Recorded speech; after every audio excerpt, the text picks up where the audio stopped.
Kıymetli kardeşlerim, malum olduğu üzere Kur'an ayetlerinin bize bildirdiği şekliyle Adem Aleyhisselam'ın yaratılışına karar verilip de Allahü Teala tarafından bu yaratılışın haber verilmesi sonucunda şeytanın baş kaldırmak suretiyle Adem Aleyhisselam'a ve dolayısıyla Allahü Teala'ya isyan ettiğini görmekteyiz. İşte o günden başlayan hak ve batıl mücadelesi Habil ve Kabil'in mücadelesiyle yeryüzünde şekillendiğini bize Kur'an, hadis-i şerifler ve tarih bilgisi haber verdiğini görüyoruz.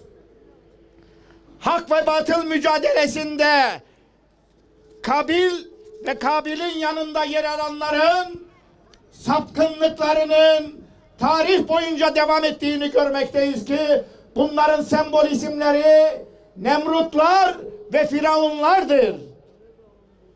Karşı cephede ise, hak cephesinde ise İbrahim Aleyhisselam ve neslinden gelen Yakup Aleyhisselam, Yusuf Aleyhisselam, nihayet Musa Aleyhisselam'ın tarih boyunca, hayatı boyunca vermiş olduğu mücadele, lakin birçok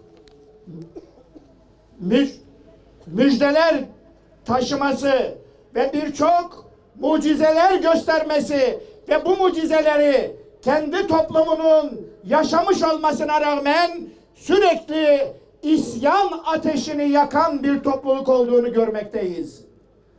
Filistin bölgesine gelip yerleştikten sonra bilahare 40 yıllık Tih çölündeki bunların çekmiş olduklarından sonra nihayet içlerinden Talut'a görevin verilmesi sonucunda Davud Aleyhisselam'ın Calud'u helak etmesiyle başlayan süreç artık iktidar süreci olduğunu görüyoruz. Davud Aleyhisselam'dan sonra Süleyman Aleyhisselam ile beraber bu iktidar sürecinin dünya hakimiyetine doğru gittiğini bize tarih haber veriyor. Ancak ilerleyen süreç içerisinde bunlar akrep soyu olması nedeniyle bir gecede 70 peygamberi katletmiş olmalarının karşılığında Allahü Teala o gün, o dönemde Irak ve dolaylarında hakim olan bir zalimi bunların üzerine musallat etmek suretiyle Nabukadnezar, yani Buhtun Nasır, bunun vasıtasıyla gövde üzerinde baş bırakmayacak şekilde bir helaki yaşıyorlar.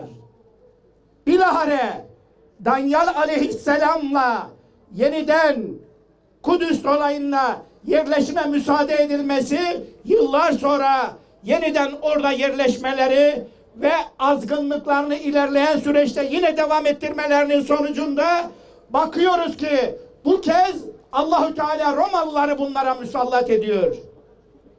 Ve öyle enteresan bir şey ki Romalılar bunları helak etmekle beraber hiçbir Yahudi yeryüzünde iki kişi yan yana kalmamacasına dünyanın dört bir bucağına dağıtılıyor. İşte bu süreçten sonra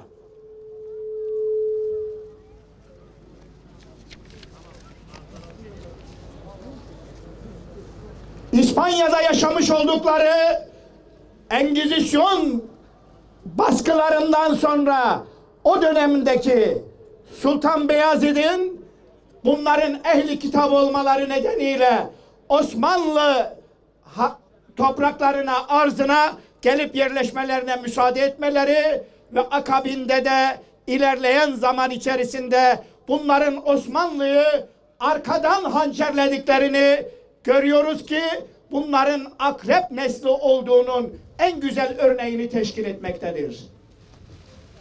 Nihayet bu süreçten sonra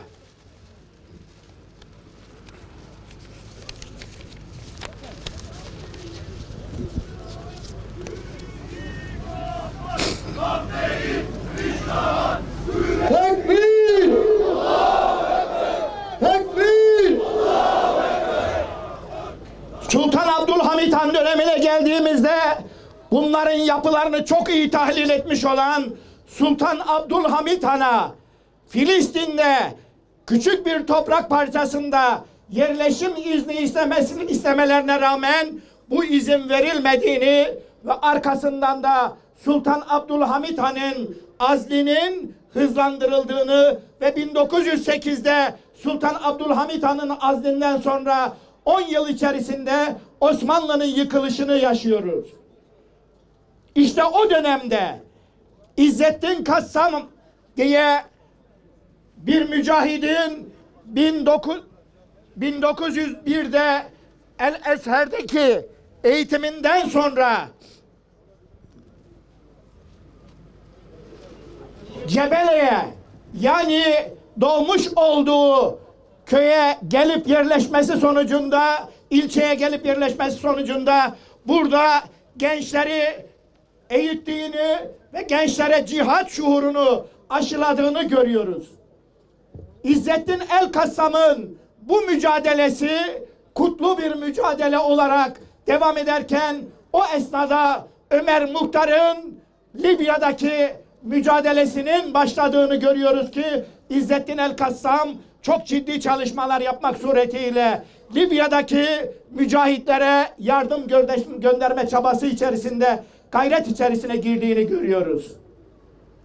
Ancak tüm bu çalışmalar vur vur El-Kassam Siyoniste vur.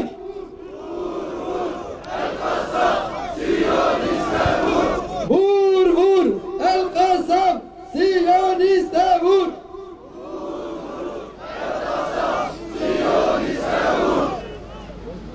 İşte El-Kassam'ın bu çalışmaları, cihat ruhunu sürekli diri tutmaya yönelik olan bu çalışmalar esnasında Osmanlı'nın 1. Cihan Harbi'ne girdiği dönem ki Osmanlı askerleriyle beraber yine El-Kassam'ın da kendi yetiştirmiş olduğu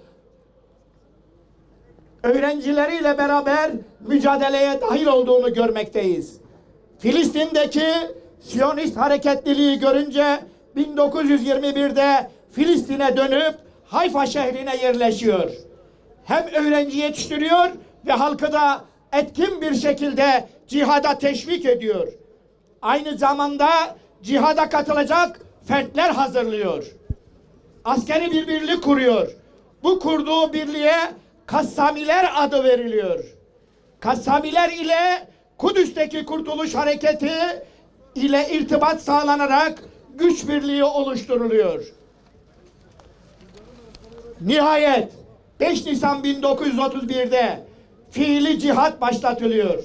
Gerek İngilizler ve gerekse Filistin'e getirilip yerleştirilen Siyonistlere karşı ciddi mücadeleler veriliyor. Filistin'de Yahudi devleti kurmayı planlayan İngilizler bu gelişmelerden ciddi rahatsızlık duyduğundan dolayı mücahitleri hem karadan hem denizden kuşatmak suretiyle 19 Kasım 1935 tarihinde şehit ediyor. El-Kassam'ın şehit edildiği tarih. Ancak yakılmış olan cihad ateşi sönmüyor. Bilakis daha da güçleniyor. Bu arada Kudüs müftüsü Şeyh Emin el-Hüseyin'i de atlamamak gerekir. Onun verdiği mücadeleyi de unutmamak gerekir.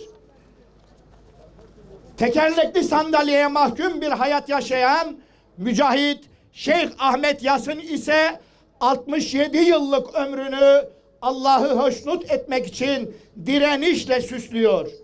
Öncü bir şahsiyet.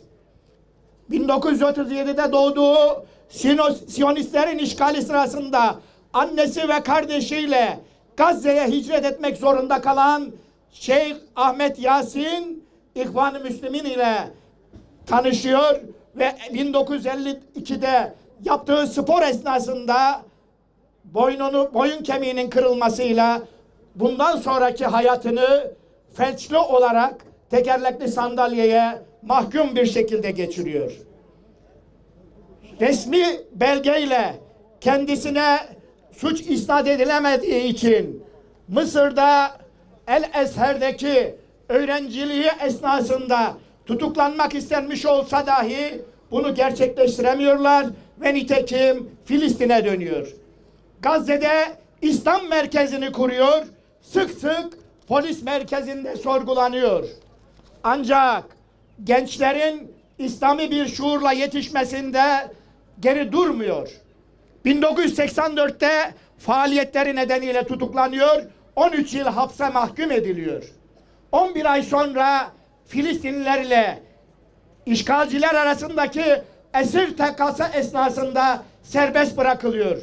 Bunun üzerine Filistin'e has bir teşkilat olarak Hamas direniş hareketinin kuruluşuna öncülük ediyor. Hamas Gazze'de hastaneler, okullar, sağlık evleri kuruyor. Sağlık evleriyle yaptığı hizmetlerle İsrail'in dikkatinden uzak kalamıyor ve nitekim nasibini alıp Siyonistlerin suikastlerine maruz kalıyor. Var olsun İsrail, var olsun Amerika. İsrail, var olsun Amerika, var olsun İsrail. Hamas halk nezdinde sol ve kavmiyetçi örgütlerin yapamadığını başarıyor. Ana hedef haline geliyor. Şeyh Ahmet Yasin 18 Mayıs 89'da tekrar tutuklanıyor. Ömür boyu hapse mahkum ediliyor. Ancak tedavi için 8,5 yıl sonra serbest bırakılıyor. 29 Eylül 2000'deki Aksa intifadasının manevi lider olarak yardımcısı İsmail Haniye ile beraber Efenat'ıyla bir suikast girişiminden kurtuluyorlar. 22 Mart 2004 tarihinde ise gece boyu ibadet etmiş olduğu camiden çıkarken İsrail helikopterlerinin atmış olduğu bombalara maruz kalarak çok arzulamış olduğu şehadete erişiyor. Hamas'ın hedefi işgal edilen toprakları teröristlerden ve İsrail'den kurtarmaktır. Cihat yoluyla Allahu Teala'nın kelamının en yüce olmasını sağlamaktır. İlimle zafere yürümektir. Hamas hiçbir terör eylemine tevessül etmemektedir. Sadece topraklarını savunmaktadır. Hizmete esas alan toplumsal bir harekettir. Topraklarını zorla gasp terör örgütü İsrail'e karşı meşru müdafasını yürütmektedir. İşgale karşı durmak terör olsa idi, o zaman İngilizlere, Fransızlara, Yunanlılara, Ruslara bu topraklarda mücadele veren dedelerimiz de terörist olurdu. Halbuki onlar kendi topraklarını ne yaptılar? Mücadeleleri sonucunda özgürleştirdiler. İşte Hamas da bu özgürlüğü gerçekleştirmeye çalışan kutlu bir örgüt, teşkilattır. Cenk, cihan, şehadet. Cenk,